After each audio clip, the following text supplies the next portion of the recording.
So now, Tom, I'm just curious. The Fright Night remake. Thoughts? How much did you have Yes, curious to see do with that? Did you have anything to do with it? I had nothing to do with it. And furthermore, they didn't ask me. Are you serious? They didn't ask you? No. You wrote it. No, they didn't ask me. Nobody ever called me. And then when they had the screening, the premiere, nobody invited me. So what happened was my lawyer called up, I think it was DreamWorks, and got me an invitation, and then I refused to go, of course.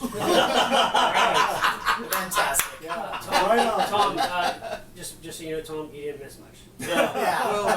You know, Sean, I refused to see it. I'm sorry, I refused. Well, I kind of wish I had refused. Really? I did go to see it. I paid my money. I saw it in 3D.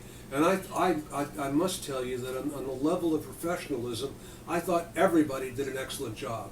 Okay. I mean, I thought the actors... Acting-wise, yes. Strong, but no, the director was very confidently directed. It was, you know... Story is what I'm talking about. Well, here. but I mean, it was very, very confidently written. Because, see, what happens is I know so many people. I run across these people, you know. But, okay, so all of that being said, I don't know this, but I would say somebody, probably the producer, said, well, let's update this. Let's bring this into 2012 or 14 or whatever it was. And when the minute you start doing that, then their idea of creativity is, well, that was a cool vampire in 30 Hours of Night or whatever, 30 Days of Night. Yes.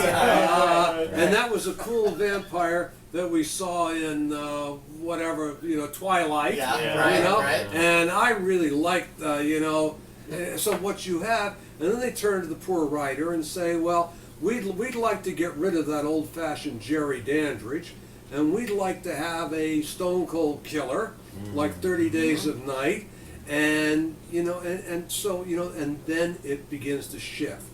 And then, you know, then you go to also what happens with writers. And I have no idea whether any of these things happen, but writers try to write themselves onto the movie for a credit. Now, in this case, you know, they certainly had the credit going in, and I never disputed. I got story credit on it, but I had no interest in screenwriting credit. You start to make, look, what made the original Great. Thank you. What's made it last as long as it has, and what's made it grow, is that it has heart and charm. Heart. Yes. Heart. Yes. It Yes. does. So they literally ripped the heart. Ripped out the heart. Yes. And I mean, I think the guy who played Jerry Dandridge is a very good actor. The Irish. Colin Farrell. Colin Farrell. Fantastic. I honestly didn't have a problem with any of the acting. They gave him nothing to play. Oh. I mean, it is the worst. It is the worst sabotaging of a talented actor I've ever seen.